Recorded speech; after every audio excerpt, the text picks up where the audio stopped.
This episode of Another Happy Pod is going to contain spoilers. If you've not experienced the content yourself, please go ahead and do so before coming back and listening to the boys ramble on about it. Thank you very much.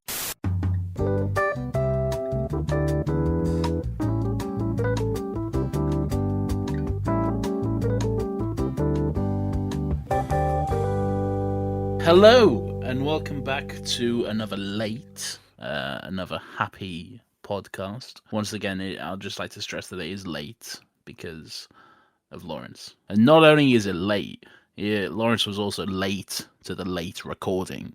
So, Nathan, I just want to shut up. I've not introduced you yet. Anyway, welcome back to this shit show. My name's Nathan. I'm a person who sometimes talks into a microphone, but who cares? Lawrence is here also. I'm here. I'm late. And I don't give a hoot, Nathan. I was living my life, doing my things. Sometimes you have to be on my time. That's how it goes. I just want to kick you, but then it's just going to be so much hassle to just bring you back in. Yeah, there's no point doing that. No, but just know that I would have kicked you. Okay. Well, I appreciate it. And I'm never going to be on your time, because your time's wrong. Well, you're on my time currently.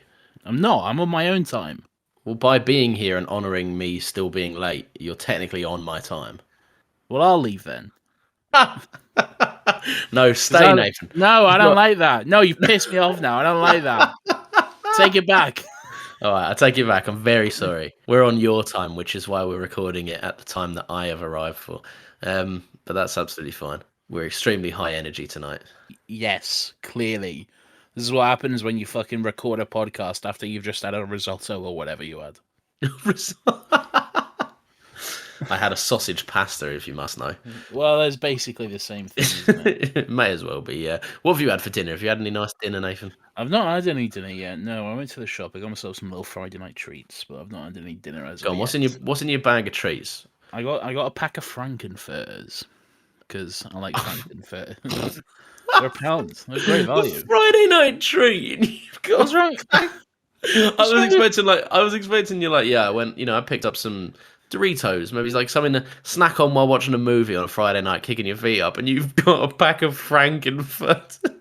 Why can't you snack on a pack of Frankenfurters? You can.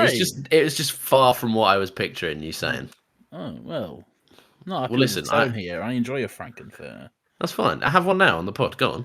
No, I'm not going. I don't want to crack open the vacuum sealed pack. I want to let those juices out just yet. Yeah, exactly. It's not quite hit premium Friday night time for the Frankenfurter juices to flow. No. Welcome to the show. It's called Another Happy Pod. And we've done this bit, Nathan. No, we didn't do it properly though. And sometimes we're happy to talk about a movie. Sometimes we're not. But we always do a fun. Right, it's Soul. We're talking about Soul. What is Soul, Nathan? Soul is Soul sister. Mate. Jesus, let me do it. On the radio, the way you move ain't fair, you know. Hey, syncing that up. I'm gonna sync it up, and I don't even care. Or I might just leave it jarringly out of sync. Soul, Nathan, is a movie released by Pixar, and it is an animated film about a man who loves jazz more than Damien Chazelle, and he does spoiler alert, a big death. The two people who know who Damien Chazelle is fucking loved that joke. People know who Damien Chazelle is. No, you know who Damien Chazelle is. Well, you know who he is. Yeah, but I'm a dickhead. All right, fine. Well, anyone that understood that joke, thank you for appreciating it. And do me a favor. Go into your mate's group chat right now. Just drop the question. Does anyone know who Damien Chazelle is? If I do that, then I'll have to answer them, and I don't want to do that. You don't have to answer them. I think you underestimate how frustrating my friend's group chat can be sometimes. It's a can of worms I don't want to get into. But yeah, so Soul is a movie about a man who loves jazz more than Damien Chazelle, but he does a death, and he goes to the great beyond, where he must... Incorrect. Oh no, he almost gets to the great beyond. No, before that. What's incorrect? Does a death. Okay. Nathan, you describe the movie. So there's a guy. I fucking hate you. Why? You're like, oh, Lawrence is getting on with it quickly and efficiently. Better nitpick. Oh, Wow. Look, actually, he doesn't technically die, does he? So Well, he doesn't. He's in you're a like hospital. He's in a you're like coma. a YouTube commenter that doesn't watch the whole of the YouTube video before you make your point. That's what you are. All right, well, continue with your little speech then. Thank you, I will.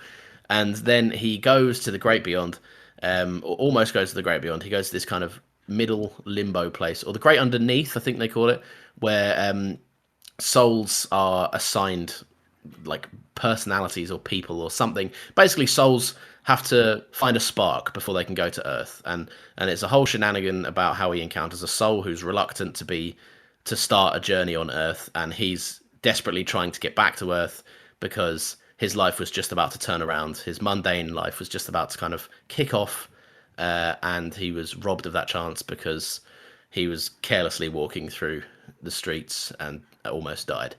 My favorite thing about that is how concise it was. Because you're interrupting my flow, Nathan. You ruined everything. You threw me off. I don't. Oh, do you know what? Why do we do this? I do not know. Like I love conversations with you, but it's like you're in a specific mood when you get on a podcast, and you're like, you know that normal fun time I have talking to my best friend. Yeah, no, I'm gonna fuck that up today for no reason. You're so mean. I'm not mean. I don't like you. Right, what do you think of what do you think of Soul, Nathan? Well, thank you for that brilliant description. I felt like I was watching it all over again, and it felt like it with a runtime as well. So, hot take: anyone who is passionate about something is annoying as fuck. Oh, get off. Are you taking the piss? What? Did you not like this? No, I liked it. I didn't say I didn't like it. But you don't like him? I'm not saying that. Okay. I'm just saying that anyone who is passionate about something is a fucking very annoying person. So film bros, music people, Passion gym passion cunts. is nice, but getting too if it becomes your entire personality, like jazz is to this guy, then yeah, I'd imagine so. Yeah, and to the point where you ignore other people and don't listen to them and don't talk to them, and you Yeah. only talk about your interests and that type of thing. Annoying. Don't do that. Yeah. And he's pretty bad at that, to be fair. Anyway, this was a pretty okay movie. Come on. You Well. didn't this wasn't heartwarming, you didn't love this? I struggled with it, if I'm being honest. I did enjoy it. For the most part, I enjoyed it. It's weird because I didn't love it, but it did make me emotional in a way that only Pixar movies can for some weird fucking reason. Like, they clearly made a deal with the devil like 20, 30 fucking years ago or something, and they've got like the secret formula to just tug on your heartstrings somehow. They figured out two things. They figured out in fucking impeccable animation. Like, seriously, just the fucking crispiest. What am I saying? That word. Just the best animation possible. But also the way to just really nail down emotional trauma and baggage that you didn't even know you had. And they can And I think really... they package it in a way that's so many movies come into it heavy-handed with like we're discussing this and this is the theme. And this movie, I think, really, and Pixar movies in general, package shit like that so interestingly that you don't even know until like the start of the third act, and you go, "Oh my god!" And I think that's why I struggled with this, because honestly, for the first half of the movie, I was bored. I didn't really like it for the first half of the movie. I thought it was kind of fun. You know, I like 22. She's a fun little character. The voices are great. It'd be better with actual voice actors, but that's my own issue. You know, Did you not? What did you not? I agree with that, but did you not think that these two were good? Like, was it Jamie Foxx and Jamie Tina Fey, Foxx and Tina Fey? You know, they do a good enough job. Graham Norton doesn't need to be there. No, But... yeah, no, absolutely. They do a good enough job, you know. Nothing against them. I just think, you know, voice actors deserve to. It's their job, isn't it? They're better at this. So hire voice actors instead of Jamie Foxx, because he's going to get all the kids to the cinema. I don't know. For the first like half an hour, not first half an hour, the first half, I was just a little bit bored. Really, I just thought it was just run of the mill, you know, shenanigans and hijinks, and there was nothing groundbreaking in it. And I so much so that I had stopped watching it. I was like, I'm just not getting into this. I'm just going to leave it here for tonight, and then I watched the rest of it the next day. Okay. Yeah, I really struggled with the first bit of it, which Wow. is a little bit to its detriment, but also to my detriment. Because then when I came to watch the rest of it, I was like, okay, where are we? Where did we leave off? I don't really remember, but that's fine. And then as it went on into like the finale and all that sort of thing, I was like, holy shit, there's some deep stuff in here. There's some really really good beats and. Oh, Yeah. okay. Now I'm crying. Okay, Yeah. this is Do you weird. do you think this? Do you think there's a world where this works better as like a like because what is it? I think it's only like an hour 40, right? This movie total. Not even that. It's like an hour 40, but like 20 minutes of that is credits. Yeah, so true. Obviously, so Pixar movie, isn't it? Yeah, of course. yeah.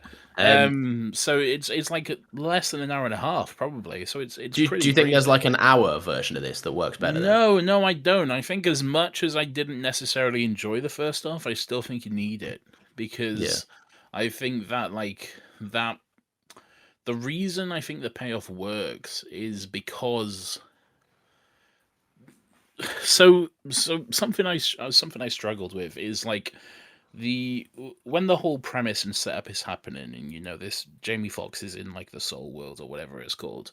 He's basically given a presentation of this is what happens before you're born. So you get a little mentor who's someone who's dead, and they teach you about the world or whatever, and they help you find your spark. And at that point in the film, it's presented like this is what you're meant to do when you're on Earth. Like life's purpose kind of thing. Exactly, yeah. Like this is all your interests. This is your hobbies. We'll give you your personality right now before you're born. And I took what's the word I'm looking for? I took issue with Intrigue. that. No, I Oh. took issue with that because I Ah. don't because I don't like the idea that you're fully formed before you're even a person because being a person is what forms you.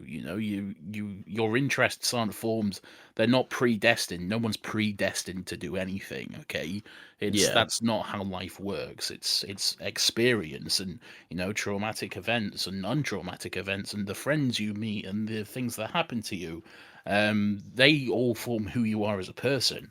Yeah. So the idea that there's one thing, one spark that is who you are, that's what you meant to do. I was like, oh, I don't like that. That seems dumb. But they knew exactly what the fuck they were doing because that's not the case. Yeah. Then at the end of it, they say, no, don't be daft. That's not what's happening. Um, And I yeah, think that's one of my favorite parts about this because you're absolutely right. Like I didn't find it as difficult to like get through the first half of it. I don't know. I enjoyed it and stuck with it the whole like the first time I watched it about a year ago now. Um, but you're absolutely right. The second half is way more like heavy hitting. You see the point of the movie a lot clearer. And that was a twist that I really enjoyed because that's like it launches into this almost like 20-minute ending sequence that is just like yeah.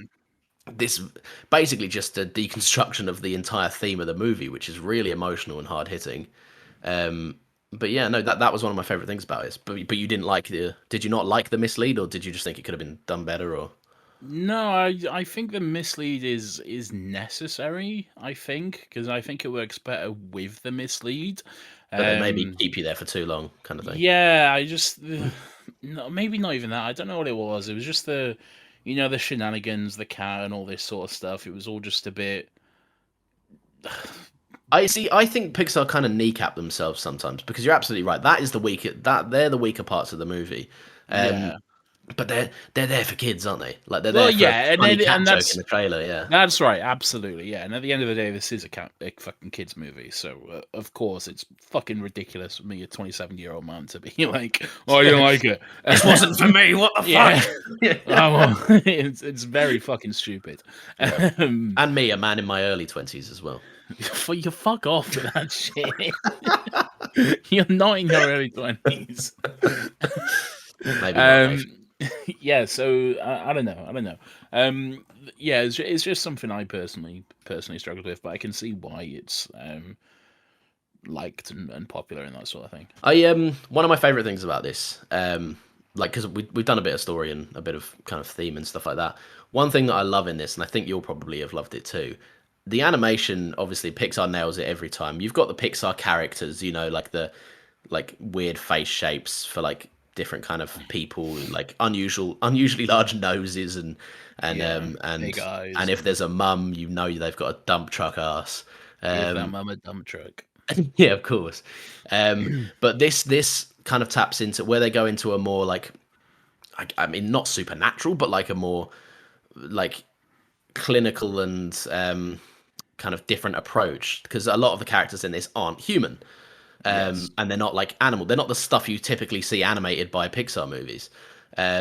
So they start like presenting these kind of like otherworldly entities, and I just think it's really a really fresh way of doing a greater beyond or a higher power animation. Like it was imagery that we've kind of never seen before. Like, do you know what I mean? There's an easy way to do this, and it's man with a white long beard and Yes. Yeah. It's very. I don't even know how to describe it. Really, it's like it's clinical and straight edges, and but it's all really. it's not even straight edges though, because they're all like quite curly, and like they're lines that don't quite meet, and Yeah, that sort of thing. And it's I really I'm struggling to find the words to describe it. which is, I mean, I guess that works to the point, because you can't. The concept of the film is kind of a difficult one to grasp for human beings anyway. Like if you were Yeah. realistically thrown into to see these people or these entities, you'd be like, I don't have the words for this, and that, I guess, that's doing its job properly. Yeah, yeah. I did like that fucking Terry bloke. He was pretty funny. Or I think it's a woman actually. The So have you seen? You have seen Hunt for the Wilder People, haven't you? yes. She's the the police Oh, officer in that. the Sarah Connor. Yeah, The not the not she's not a police officer, is she? She's the like the welfare officer. yeah, yeah. Yeah, that's her. Yeah, Ah, that's probably why I liked them. yeah. I think it's just like it's a hack at this point, isn't it? Like if you just being from New Zealand equals better comedy in lines. It's just Yeah, funny. I don't know it why, it's just funnier. yeah. It just is though. It's something about the accent. It's just It's such a like sometimes the delivery is just so dry, especially with a Terry character, is so good. Like Richard Ayoade was also there. He's getting some good voice acting roles lately. he's good. He's good. I like him. Yeah. He's very good. One thing I was going to get your opinion of, because we'll go into some stuff that we liked, and there's some stuff that I think could have been better as well. But I'm quite interested. Do you know anything about the release of this? It came out on Disney Plus because of pandemic, I think. So, well, yeah. So it was scheduled for a film release, Yeah. and then it was kind of around the same time that Disney Plus moved their model because of the pandemic to we're going to release these movies on Disney Plus, but you got to pay your $30 whatever to watch Right. them, which obviously everyone fucking hated, but people had to do because of jobs and stuff like that. So it made money. So they had it scheduled for a theater release, Yeah. and then they just went, "No, we're just going to dump it on Disney Plus." And the lead animator of this movie was like, I think they ended up like leaving. I think a good few people left Oh. over the fact that they were like, they've kneecapped this movie. Like, we put, for lack of a better word, we put our heart and soul into this. Yeah. And they just kneecapped it. They didn't deem it worthy of even like of waiting for a theater release, but then not even deeming it worthy of like an extra $30. They just completely crippled it, and a lot of the animators were really pissed off, especially because the entirety of the cast are depicted as black characters as well. Yeah. And it's set very much, like you've got the like the barber shop, the jazz soul music, like it's very kind of dipped in culture, Yeah. and they were just really pissed off that Disney just went, yeah, just fucking throw it out there. Yeah, that is pretty shitty, I guess. I can yeah. I mean, I don't really know what to say to that, to be honest. I just think it's a bit scummy. Yeah, yeah, it's not good. no, especially when they put out, was it like the Mulan got like some premium fucking release, and people were, that movie. There's a whole kind of thing about that movie anyway. No, I don't know. Just thought it was worth mentioning because it's a bit like, yeah, it's not nice, especially for a movie that clearly a lot of people worked very hard on. Yeah. It's very clear that a lot of love and a lot of like people's personal cultures and identity and story and everything like that went into the movie. That's very clear from the get go.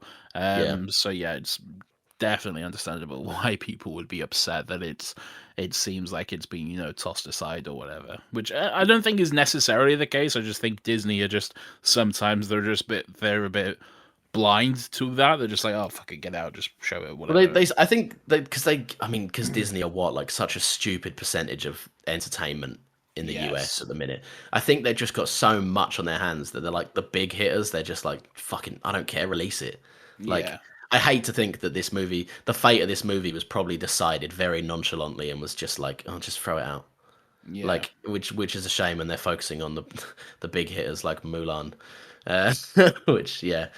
I don't know. I really I find this movie really heartwarming. Like I think it's the ending of it definitely had me emotional. The start of it, yeah, maybe a bit slow to get into, but ultimately I think What do you find heartwarming about it? I'm interested to know. the first time I watched this, I felt really good after I watched it because I think it instills like an appreciation for little moments in life.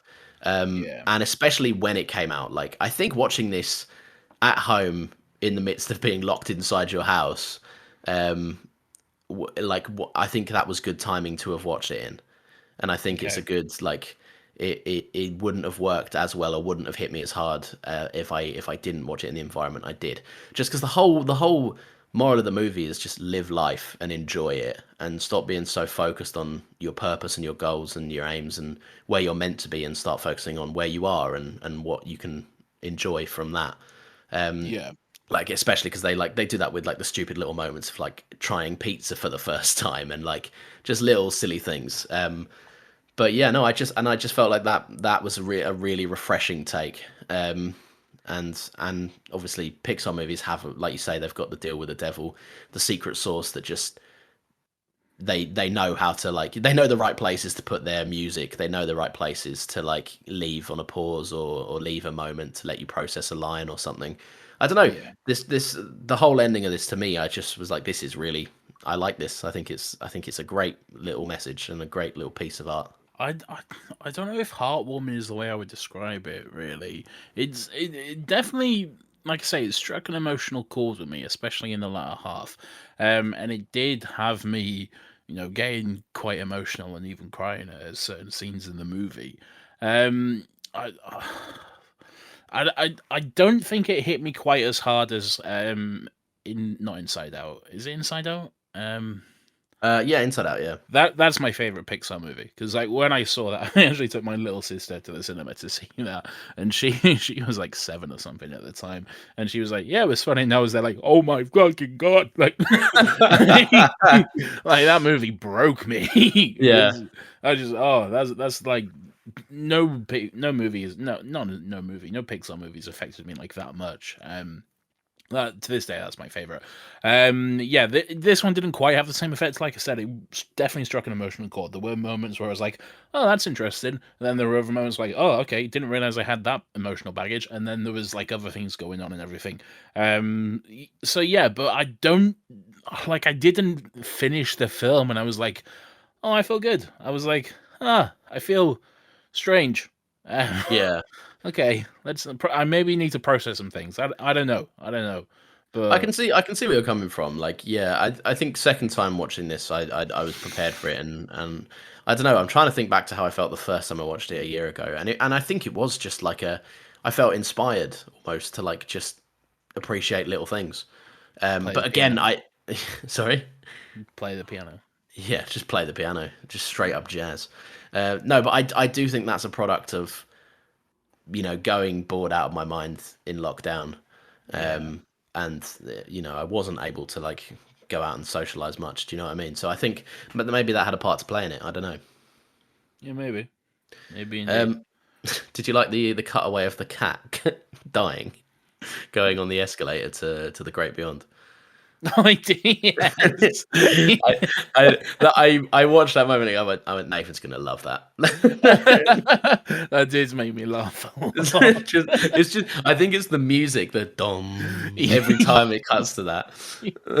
Yeah, I do like the ominous music every time they open up the little portal to the great beyond. That Yeah, that it's is a funny terrifying. joke. Yeah, So actually, absolutely. something about the music for this, and I'm wondering if you noticed it.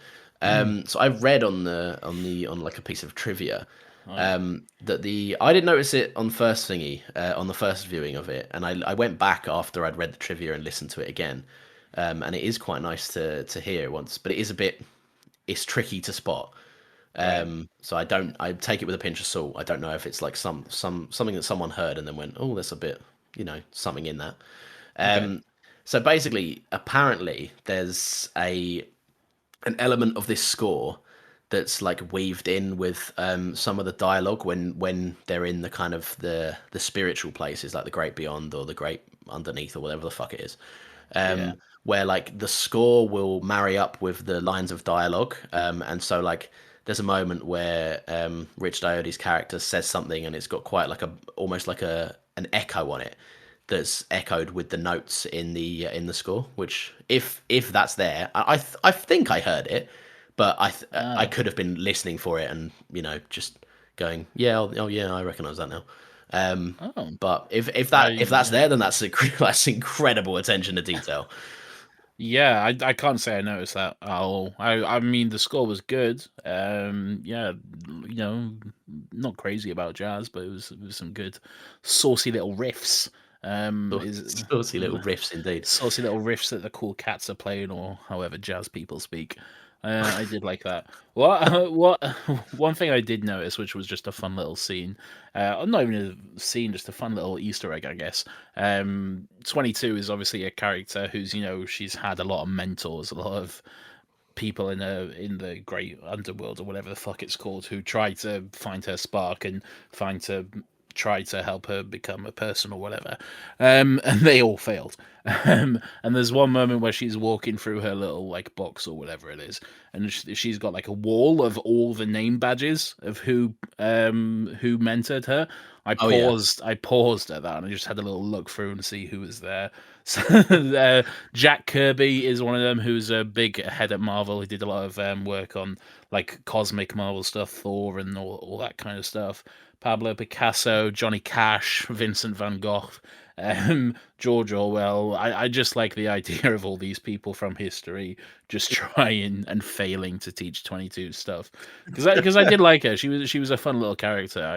I liked how mischievous she was. I was. So 22 was the main character in a first kind of imagining of the film. Oh She really? was yeah, so she was there. The film apparently like took on a very different life in like what it came out to be.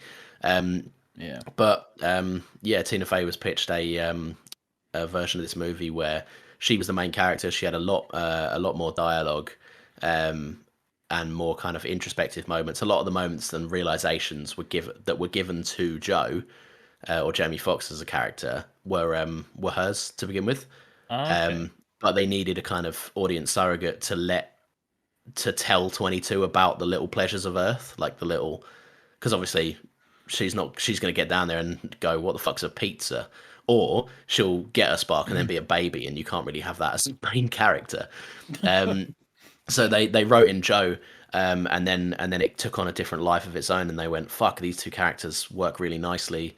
Like they're a great parallel to each other and stuff. And I think that the film does parallels between them really interestingly. There's a great thing I like in this, where Joe Joe's body has to relearn to do certain things, and it kind of well, like obviously when it's being controlled by 22, um, and it's a great little moment for especially because at the end of the movie, the whole theme is appreciate the small moments in life, and like think about what you're doing and take time to appreciate little things.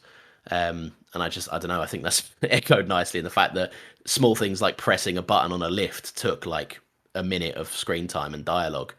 um I don't know, I just little cool things like that I thought were nice. Yeah, yeah, I agree. I think one thing that I liked, and I think this was the scene that like got me to like sit up and go, Oh, okay. No, there's actually some stuff going on here. I'm There's picturing it. You some. know that "I sleep real shit" meme. Just picturing that with you. What? What meme? The "I sleep" and then like there's like a face of this guy's eyes are wide open and they're glowing red and it's like real Oh, shit. okay. That's what I'm picturing you. Oh, fair enough. Yeah, I mean, maybe it was. I think it's more like the Leonardo DiCaprio meme where he's like pointing at the thing. Oh, I get the point. Yeah. No, it's the scene where where he like goes to not him, like 22 in his body and him as the cat. They like need to go to his mum to like get the suit tailored and that sort of stuff. And for his mum has always been someone who doesn't necessarily agree with like the career path he wants to take and how he wants to like focus on being a musician and gig work and all that sort of stuff. She just wants him to get a stable job. And clearly this is something he's really passionate about. But the scene where he like finally, again through 22, like finally stands up to her and finally just tells her exactly how he's feeling, that's a really good scene. Especially Yeah. like the transition they did where because he's telling 22 what to say, but then they just did like the cut transition sort of thing, so you're Oh, just watching it unfold.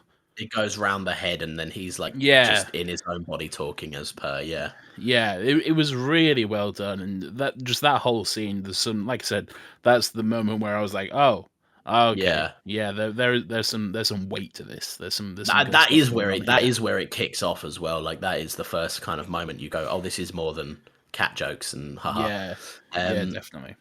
no, there's some great lines in that as well. Like I love the thing of where it's like he says like his dad failed a few times, but he always learned to pick him up, kind of thing, to pick himself up. And she was like, yeah, but who the fuck do you think paid the bills 90% of the time? Like it Yeah, was me. You don't have that. Yeah, there are some really great lines in this. Again, that is Pixar just chose to go extra hard on that scene, which is really nice. Are there any other standout like moments that you really liked? I liked the moment where 22's got her spark, and then they both like fall off the edge together, and they go down to earth, but then they can only go so far, and she has to let go and go on her own journey and that sort of thing. That was just a Yeah. nice moment. I like that there was no real dialogue to it. It was just letting the characters just enjoy that moment together. We don't need a big goodbye. I'm scared. What if I can't do it? Yeah. Blah blah blah. Just What if I they can't do it? You can do it. You're yeah. 22. Believe in yourself. Yeah, that would have been too Yeah, much. exactly. Yeah, it was just a nice moment of them together, which I enjoyed. Yeah, I'm Yeah. struggling to remember others though. So clearly, it didn't have that much of an impact. Shit film. Yeah. Yeah, terrible, really.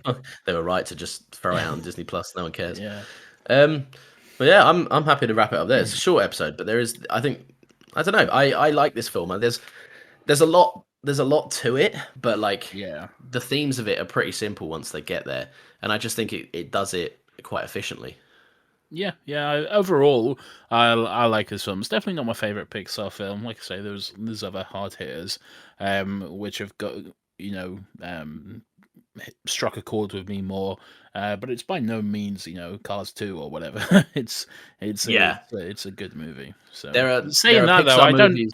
saying that I don't believe Pixar have ever made a bad movie. Like No, but there's I've definitely Pixar movies that they try more on. yeah, absolutely. Yeah, But I've Pixar really are just the fucking gold standard of animation, both in terms of quality of the animation and storytelling. Like you show me any fucking DreamWorks film and like oh no, yeah. maybe not. Yeah, I don't know. But the DreamWorks have some good stuff, but Pixar really is the fucking gold standard. Um, Pixar's the top tier. Like yeah, they're the undefeated. Yeah, yeah, absolutely. And even their stuff that's not quite as good, it's still a really good movie. It's just not as good as some of the other Pixar stuff. yeah. So yeah, No, fair enough. I'll finish on just asking your opinion of when you saw Joe as a soul. Did you like how his little soul had a hat? I did like how his soul had a hat, and His soul hat. I especially liked how one moment, I think it was like when he was going into the subway, and then like towards the end after like Jerry or Terry or whatever his name was caught them, um, and then he didn't have a hat on. Like, as a human, he didn't have a hat on, and then he like morphed into his soul, and then he just grew a hat. I enjoyed that. I feel like they had to give him a hat so you knew who he was as a soul. So he stands out. Yeah, Yeah, and it was just very obvious at one moment when he just grew a hat. So I enjoyed that. yeah, no, good stuff, I think. But yeah, his little soul hat. That did make me laugh. I know it's one of them things you don't notice it at first because it's like just one of the, like Pixar have their character quirks so that you know Yeah. who's who. But yeah, And when I like noticed Graham it- Norton, but he's not an actor, so stop. he was fine. Someone else could have been much better. Yeah. That's all I'll say about that. Yeah. Lovely. I've enjoyed this. This has been a good time. And Nathan, if you love having good times, do you know what you can do? Go to bed. And when you're in bed, you can listen to more episodes of these podcasts. And if you happen to be in bed at Friday at 10 a.m., apart from this one, then you'll see a new episode. Shush, Nathan. You'll see a new Currently episode. 7:15 on Friday evening. And we're just recording this now. You can listen to new episodes, and they tend to go live at Friday at 10 a.m. Used to be a promise, now more of a we try, or I try, I should say. It's a promise when Nathan's fucking. But Nathan's on the mics, is he? Yeah. You can also give us a little follow on our social medias at Another Happy Pod on Twitter and Instagram, and that's where we'll do a little post to let you know that we've got a little thing coming out. So yeah, next week we're going to have lots of fun doing this movie. The bartender said I should get to know the handsome fella standing next to Cilla Black. You should. And you are? The next Cilla Black.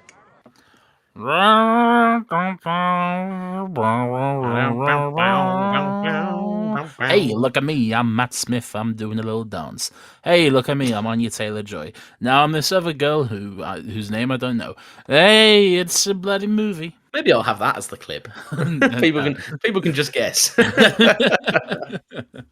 So yeah, we're doing that. It's going to be fun. We'll all have a bloody good time. And yes, Maybe. I haven't seen it yet, so I can't tell you if I will have a good time. I've seen it twice, and I'm going to watch it a third time. Ooh, all right. Sounds like someone's got a bloody An eager beaver for this movie. an eager beaver for this movie, which came out like last week or whatever. Yeah, not last week. Good movie. I like this movie. All right. Stay frosty. I don't know what that was. Peace out. Bye.